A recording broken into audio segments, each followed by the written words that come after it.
સુલતાનપુરમાં Ramuba villa ખાતે વાસ્તુપૂજન સાથે સંતવાણી ભજન સંધ્યાનો ભવ્ય ધાર્મિક અને દેશભક્તિપૂર્ણ મહોત્સવ। જીયાણી પરિવારના નવનિર્મિત રામુબા વિલા ખાતે ધર્મ, સંસ્કૃતિ, સંતવાણી અને દેશભક્તિનો અનોખો સંગમ। ગોંડલ તાલુકાના સુલતાનપુર ગામ ખાતે જીયાણી પરિવાર દ્વારા નિર્મિત નવનિર્મિત નિવાસસ્થાન રામુબા વિલા ના વાસ્તુપૂજન નિમિત્તે ભવ્ય ધાર્મિક કાર્યક્રમ તથા સંતવાણી ભજન સંધ્યાનું આયોજન કરવામાં આવ્યું હતું। આ કાર્યક્રમ સમગ્ર સુલતાનપુર ગામમાં શ્રદ્ધા, ભક્તિ, ઉત્સાહ અને હર્ષોલ્લાસભર્યા માહોલમાં ઉજવાયો હતો।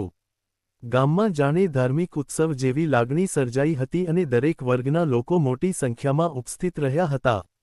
તારીખ 26 જાન્યુઆરી 2026 સોમવાર સંવત 2082 મહાસુદ 8ના શુભ દિવસે કુળદેવી શ્રી ખોડિયાર માતાજી તથા ઇષ્ટદેવ શ્રી નાથજી બાવાની અસીમ કૃપાથી વિવિધ ધાર્મિક અને સાંસ્કૃતિક કાર્યક્રમોનું આયોજન કરવામાં આવ્યું હતું।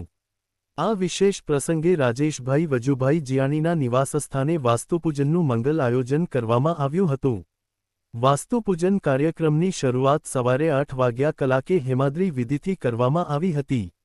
ત્યારબાદ સવારે 9:30 વાગ્યા કલાકે યજ્ઞ કાર્ય, બપોરે 4 વાગ્યા કલાકે બીડુ હોમ, સાંજે 6 વાગ્યા કલાકે સંતોના સામૈયા તથા ભક્તિ સમન્વય અને સાંજે 7 વાગ્યા કલાકે મહાપ્રસાદનું આયોજન કરવામાં આવ્યું હતું, જેમાં મોટી સંખ્યામાં શ્રદ્ધાળુઓએ લાભ લીધો હતો।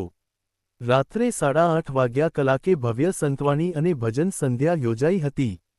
આ કાર્યક્રમ ખાસ કરીને 26મી જાન્યુઆરી પ્રજાસત્તાક દિવસના સાંજે યોજાયો હોવાથી સંતવાણી સાથે સાથે દેશભક્તિ ગીતો પણ કલાકારો દ્વારા રજૂ કરવામાં આવ્યા હતા। દેશપ્રેમ અને ભક્તિની લાગણીથી ઓતપ્રોત બનેલી આ ભજન સંધ્યાએ હાજર સૌને ભાવવિભોર કરી દીધા હતા। આ ભજન સંધ્યામાં પ્રસિદ્ધ કલાકારો ગોપાલ સાધુ, ભગવતીબેન ગોસ્વામી તથા પોપટભાઈ માલધારીએ પોતાના સુમધુર સ્વરે ભજનો અને દેશભક્તિ ગીતોની અદ્ભુત રજૂઆત કરી, જેને શ્રોતાઓ તરફથી ભારે પ્રશંસા મળી હતી। મોટી સંખ્યામાં ગ્રામજનો, શ્રદ્ધાળુઓ અને મહેમાનો આ સંતવાણીનો લાભ લેવા માટે ઉપસ્થિત રહ્યા હતા। આ સમગ્ર કાર્યક્રમનું આધ્યાત્મિક માર્ગદર્શન અને આશીર્વાદ રાજુભાઈ જીયાણીના ગુરુ, પરમ પૂજ્ય ધર્મભૂષણ સંત શ્રી રાજેન્દ્રદાસ બાપુ તોરણિયા દ્વારા પ્રાપ્ત થયું હતું। ગુરુશ્રી પ્રત્યે રાજુભાઈ જીયાણીની અખૂટ શ્રદ્ધા અને આદરભાવ સમગ્ર કાર્યક્રમ દરમિયાન સ્પષ્ટપણે જોવા મળ્યો હતો। ગુરુજીના આશીર્વાદથી જ આ સમગ્ર ધાર્મિક આયોજન સફળ અને યાદગાર બન્યું હોવાનું પરિવારજનોએ ભાવપૂર્વક જણાવ્યું હતું।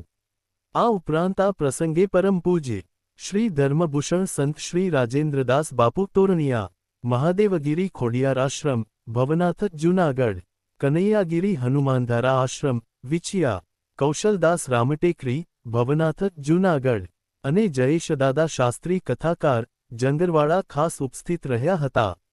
ઉપસ્થિત તમામ સંતોનું જીયાણી પરિવાર દ્વારા પરંપરાગત રીતિ રિવાજ મુજબ ભવ્ય સામૈયા કરી, શાલ, પુષ્પમાળા તથા ભાવસભર સન્માન સાથે આવકાર કરવામાં આવ્યો હતો, જેના કારણે સમગ્ર કાર્યક્રમમાં ધાર્મિક ગૌરવ અને ભારતીય સંસ્કૃતિની સુગંધ છવાઈ ગઈ હતી। કાર્યક્રમમાં વિશેષ મહેમાન તરીકે ગુજરાત સરકારના કૃષિ અને સહકાર મંત્રી જીતુભાઈ વાઘાણી, રાજ્ય કક્ષાના મંત્રી તથા અમરેલીના ધારાસભ્ય કૌશિકભાઈ વેકરિયા, ગોંડલ યુવા ભાજપના ગણેશભાઈ જાડેજા, માર્કેટિંગ યાર્ડ ગોંડલના વાઇસ ચેરમેન ધર્મેન્દ્રસિંહ જાડેજા સહિત અનેક રાજકીય, સામાજિક આગેવાનો તથા ગામના અગ્રણીઓ ઉપસ્થિત રહ્યા હતા। આ તમામ મહેમાનોનું સ્વાગત અને સન્માન રાજેશભાઈ વજુભાઈ જીયાણી તથા શ્રી વિવેકભાઈ રાજેશભાઈ જીયાણી દ્વારા આત્મીયતા અને ઉમંગ સાથે કરવામાં આવ્યું હતું।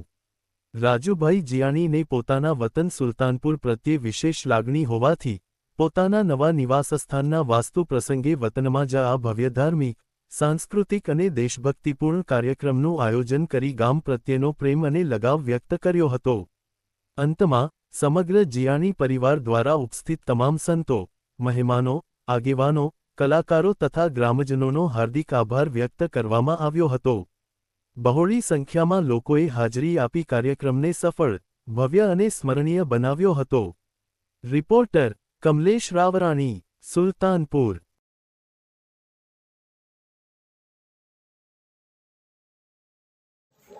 જય ગિરનારી, ઓમ નમો નારાયણ, સતદેવીદાસ। આજે ખૂબ સરસ હર્ષ આનંદ સાથે જણાવવાનું કે રાજુભાઈ જીયાણી સુલતાનપુર મુકામે આજે પોતાના નૂતન ગૃહ પ્રવેશમાં ખૂબ સરસ મજાનો ભવ્ય અને દિવ્ય આજનો આ કાર્યક્રમ છે. વાસ્તુ પૂજન નિમિત્તે યજ્ઞ પણ હતો. સાંજે રાજુભાઈના સદગુરુદેવ પરમ પૂજ્ય ધર્મભૂષણ શ્રી રાજેન્દ્રદાસ બાપુ તોરણિયાથી આશીર્વાદ દેવા માટે પધાર્યા. સાથે સાથે કિશનદાસ બાપુ, કનૈયાગીરી બાપુ, આ બધા સંતો રાજુભાઈના પરિવારને આશીર્વાદ દેવા માટે પધાર્યા છે. અને વાસ્તુ એ આપણી શાસ્ત્રની પરંપરા છે. એ પરંપરાને અનુસરી અને આજે બધા સંતોની પધરામણી છે. નવા ગૃહ પ્રવેશમાં આશીર્વાદ સાથે સરસ મજાનો કાર્યક્રમ. રાત્રે સંતવાણી પણ છે, એટલે સંત ભોજન, સંતવાણી, યજ્ઞ આ બધા જ કાર્યક્રમો આજના દિવસે રાજુભાઈના નૂતન ગૃહ પ્રવેશ નિમિત્તે હતા. તો અમે પણ ભગવાનને પ્રાર્થના કરીએ.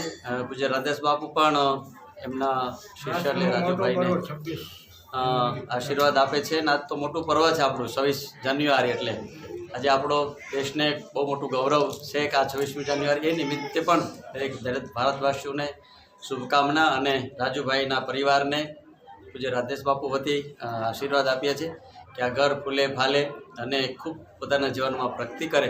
એ જ અભિરત સાથે જય ગિરનારી. શબ્દ વ્યાસ. નમસ્તે વાસ્તુ પુરુષાય ભૂષયાભિરત પ્રભો મદગૃહે ધન ધાન્યાદિ સમૃદ્ધિ કુરુ સર્વદા.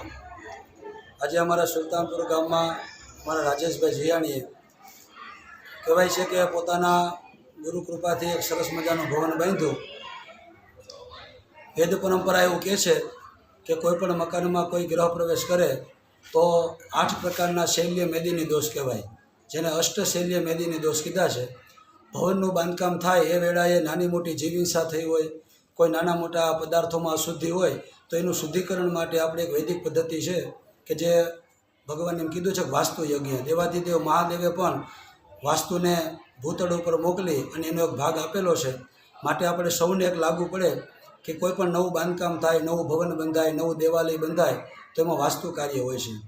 અને એમાં જ્યારે પણ કહેવાય છે કે દુનિયાનો છેડો ઘર, માણસ હાયરો ઠાયકો આવે ને ઘરે આવે એટલે એને આયસ્કારો થાય. તો એવા આજે અમારા ગામની અંદર રાજેશભાઈ જીયાણીએ પોતાનું નવું ભવન બાંધ્યું અને એની અંદર ધર્મભૂષણ એવા તોરણિયાથી રાજેન્દ્ર પ્રસાદ બાપુ એટલે કે રાણા બાપા પધાર્યા. અમારા સુલતાનપુર ભૂમિ પાવન થાય એવું મેં કહી શકી કે આટલા બધા સંતોના આજે પગલાં થયા. અને બીજું તો શું કહી કે વૈદિક પરંપરાઓ આવીને આવી બધા લોકો જાળવી રાખે. ભગવાનના ચરણોમાં પ્રાર્થના કરી કે અમે આ પરિવારના ગોર છે, બ્રાહ્મણ વતી અમે પણ આ પરિવારને રૂઢ આશીર્વાદ આપીએ છીએ. અને આવા ધર્મના સ્તંભ કહેવાય જે બધા આવા પોતાના સેવકોને રૂઢ આશીર્વાદ આપવા આવે છે, તો એ બહુ સારી વાત છે. અને બાકી તો વૈદિક પરંપરાઓ આવીને આવી અવિરત ચાલતી રહેશે.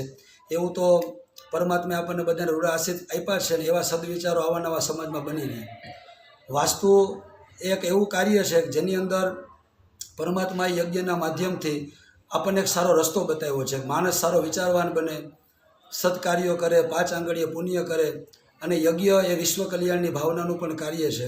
માટે આ મકાન છે એ મકાનના માત્ર ને માત્ર દિવાલો બંધાય તો કહેવાય છે કે મકાન બંધાણું કહેવાય. કોઈ ગ્રહ પ્રવેશ કરે તો ઘર થયું કહેવાય. પણ આજે તો ધજા પતાકા ઉપર મૂકી અને આજે ઘર મંદિર બને છે. અને એમાં એવા સંતો પધાર્યા છે તો સાક્ષાત પાવન મંદિર બની ગયું છે. બોલો રામા પીરની જય.